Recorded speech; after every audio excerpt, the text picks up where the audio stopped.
Class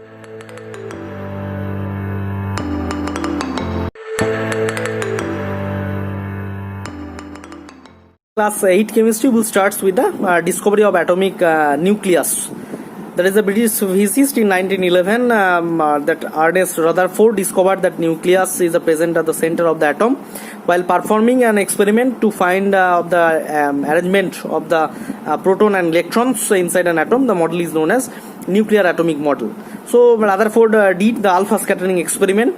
According to this experiment, actually a source of alpha particle, a radioactive substance in a lead container with an aperture to let the emitted radioactive particle escape in desired direction, a thin gold foil that is more or less 1000 atom thick, and a detector of alpha particles, screen coated with the zinc sulfide which glows when an alpha particle strikes it.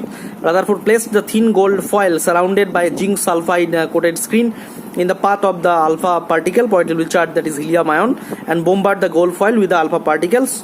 Through this experiment, he expected that alpha particle would be deflected by the subatomic particles in the gold foil, but they observed some unexpected result. His observation of resulting conclusion, if we see that most of the alpha particle passed in straight line through the gold foil without any deflection from their path, indicating that the atom has a lot of empty space in it. A small number of alpha particles were deflected by small angle, indicating that they approached some positively charged region when within an atom, which repelled the positively charged alpha particle. The region is called the nucleus by Rutherford. A very small number of alpha particles were deflected by a large angle, that is indicating that they were repelled strongly by a central nucleus and a mass and positive charge of atom concentrated in this very small region within the atom.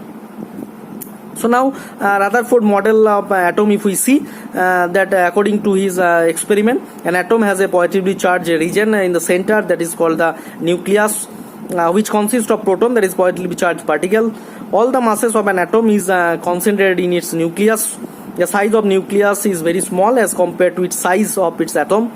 And the electron revolve around the nucleus in the well-defined path that is called orbit, in the same way of the planet moves around the sun.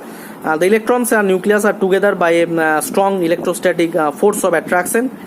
The atom is electrically neutral. This implies that the number of electrons revolve around the nucleus should be equal to the number of proton. So they neutralize the positive charge in the nucleus.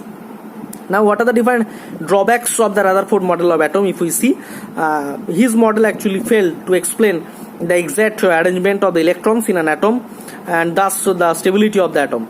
And as the electrons and the nucleus are held together by a strong electrostatic force of attraction, the electrons should fall into the nucleus eventually, but it does not happen and the atoms remain stable.